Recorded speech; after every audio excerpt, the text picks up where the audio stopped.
Hello students.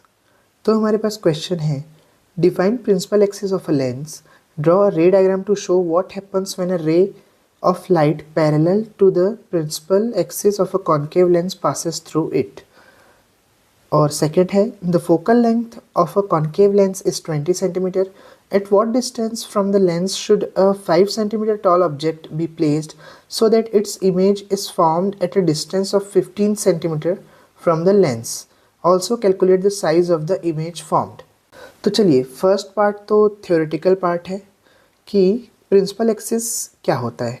तो principal axis वो line है जो लेंस के सेंटर से या फिर सेंटर ऑफ कर्वेचर, यानी कि ये दोनों पॉइंट्स, ये पॉइंट्स क्या होते हैं कि अगर हम इस पार्ट को अगर एक ऐसे सर्कल बना लें तो इसका जो सेंटर आएगा उस पार्ट को हम बोलते हैं सेंटर ऑफ कर्वेचर। इसको भी अगर हम ऐसे करके कर लें तो इससे भी एक सर्कल बनेगा।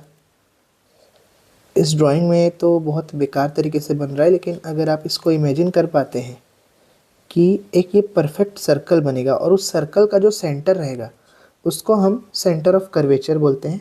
तो प्रिंसिपल एक्सिस वो होता है जो सेंटर ऑफ कर्वेचर से और प्लस इसके ऑप्टिकल सेंटर से पास हो। उस लाइन को हम, जैसे ये जो लाइन है यहाँ पे, उस लाइन को हम प्रिंसिपल एक्सिस बोलते हैं। चलिए, इसी फर्स्ट में ही एक और चीज़ पूछा है कि क्या होगा अगर रे जो है वो किसी कॉन्केव लेंस से पैरेलल पास होगी, प्रिंसिपल एक्सिस के पैरेलल, और लेंस कॉन्केव होना चाहिए। हम जो डायग्राम बनाए हैं वो कॉन्वेक्स लेंस का है, तो चलिए एक बार कॉन्केव लेंस का डायग्राम बना लेते हैं। चलिए, अब इसमें पूछ रहा है अगर कोई रे पैरेलल आ रही हो तो क्या होगा।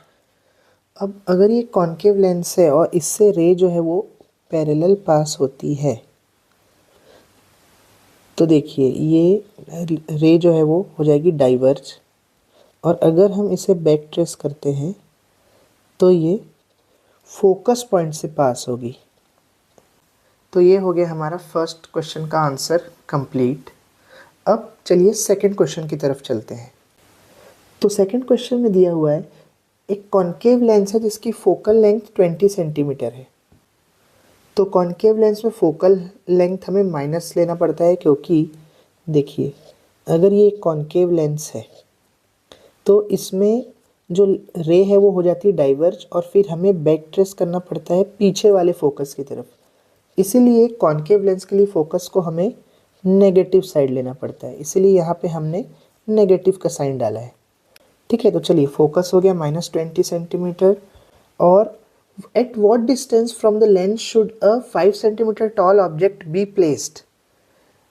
5 सेंटीमीटर टॉल ऑब्जेक्ट को कहाँ पर रखा जाए कि उसकी image 15 centimetre from the lens, यानी कि लेंस से 15 सेंटीमीटर दूर बनेगी।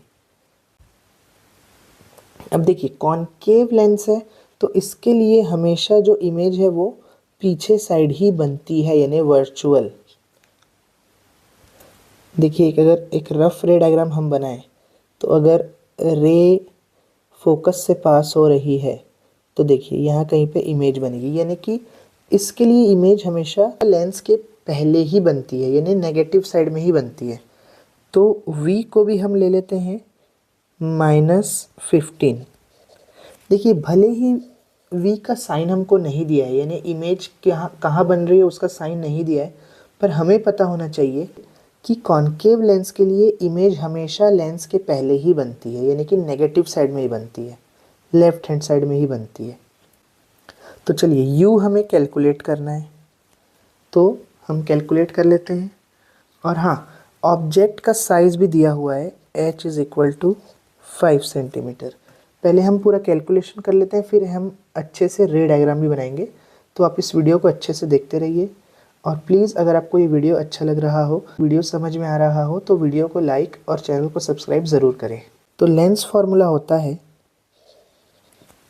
1/f = 1/v - 1/u।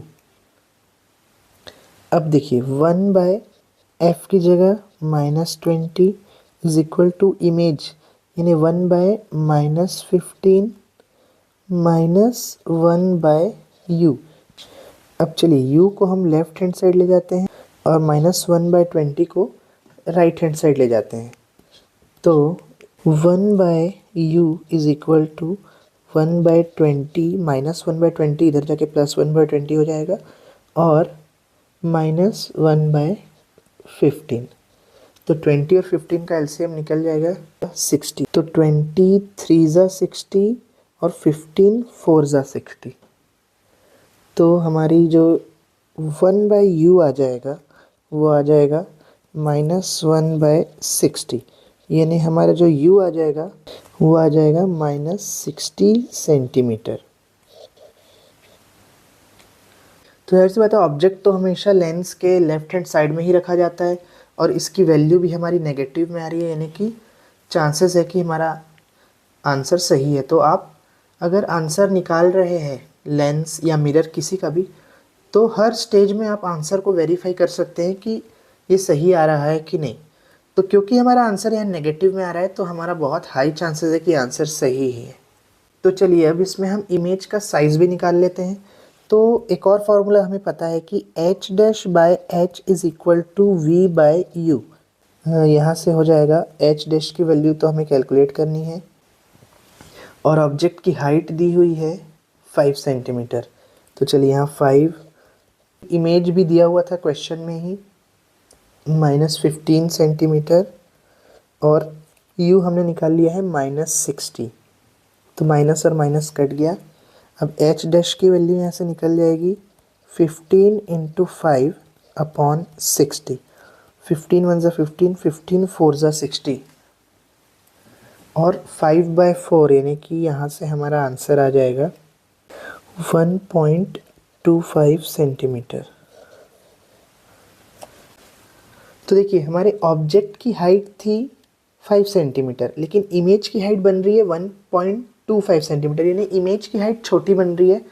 और हमें पता होना चाहिए पहले से ही कि कॉन्केव लेंस हमेशा छोटी साइज़ की इमेज ही बनाती है, हमेशा हर एक केस के लिए। चाहे हम इमेज सेंटर पे रखें, सेंटर से पहले रखें, सेंटर के बाद रखें, जो भी हो, कॉन्केव लेंस हमेशा ही छोटी इमेज बनाती है। तो इससे फिर से हम वेरीफाई कर सकते हैं कि हमारा आंसर सही है। अब चलिए मैग्नीफिकेशन भी निकाल लेते हैं। m की वैल्यू होती है v/u, तो फिर से हम v की जगह रख लेते हैं -15 और u की जगह रख लेते हैं -60। माइनस माइनस कट गया, 15 1 ज़ा 15, 15 4 ज़ा 60। तो हमारा जो मैग्नीफिकेशन आ गया वो 1/4, 0.25। अब क्योंकि हमारी इमेज छोटी बनी है, यानी कि डिमिनिश्ड बनी है, तो जाहिर सी बात है जो मैग्नीफिकेशन था वो 1 से कम ही आना था। क्योंकि हमें रूल ये भी एक पता होना चाहिए कि अगर मैग्नीफिकेशन 1 आता है यानी इमेज सेम साइज़ की बनती है। अगर मैग्नीफिकेशन 1 से बड़ा आता है तो इमेज जो है वो बड़ी बनती है, यानी कि एनलार्ज्ड। और मैग्नीफिकेशन 1 से कम आता है तो हमारी इमेज बनती है डिमिनिश्ड, यानी कि छोटी। तो देखिए हमारा यहाँ जो मैग्नीफिकेशन है वो 1 से कम है, इसीलिए जो हमारी इमेज बनी है वो डिमिनिश्ड बनी है। तो चलिए पहले हम कंप्लीट रे डायग्राम बना लेते हैं, फिर हम उस रे डायग्राम के हिसाब से और हमारे आंसर्स के हिसाब से इमेज की प्रॉपर्टीज़ भी लिख लेंगे कि हमारी इमेज कैसी बनी है। सबसे पहले हम एक कॉन्केव लेंस लेते हैं, इसका एक प्रिंसिपल एक्सिस ले लेते हैं। इसका पहले तो फोकस और सेंटर बना लेते हैं और इस साइड भी फोकस और सेंटर बना लेते हैं। चलिए अब हमारा ऑब्जेक्ट रखा है -60 पे। अब देखिए फोकस तो 20 पे है, तो सेंटर हमारा डबल हो जाएगा, यानी कि 40 सेंटीमीटर। अब ऑब्जेक्ट को हमने रखा है 60 सेंटीमीटर पे, सेंटर से भी पीछे। तो चलिए यहाँ कहीं ऑब्जेक्ट को हम प्लेस कर देते हैं। अब इसके लिए रे डायग्राम बनाने के लिए हम क्या करते हैं कि सबसे पहले एक पैरेलल रे लेते हैं। अगर पैरेलल होगी तो वो डाइवर्ज हो जाएगी और कुछ इस तरह से डाइवर्ज होगी कि अगर हम उसको बैक ट्रेस करते हैं तो वो फोकस से पास होगी। अब दूसरा रूल ले लेते हैं कि अगर कोई रे ऑप्टिकल सेंटर से पास हो रही है तो वो सीधी चली जाएगी। तो ऐसे ये सीधी चली गई। तो यहाँ पे कहीं पे हमारी इमेज बन रही है, देखिए यहाँ जहाँ पे कट हो रहे हैं दोनों पॉइंट्स, इसे मैं दूसरे कलर से बना देता हूँ यहाँ कहीं पे। तो इमेज जो है हमारी छोटी बन रही है, हम देख भी सकते हैं हमारे कैलकुलेशन में।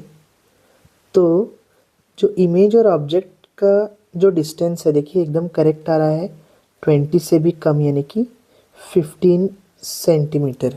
और हमारा जो ऑब्जेक्ट था वो था 5 सेंटीमीटर का, और जो हमारी इमेज बनी है वो बनी है 1.25 सेंटीमीटर की। तो इस तरह से हमारा रे डायग्राम कंप्लीट होता है। इस क्वेश्चन में तो रे डायग्राम के बारे में नहीं पूछा था, पर बहुत बार ऐसा होता है कि रे डायग्राम भी बनाने आ जाता है।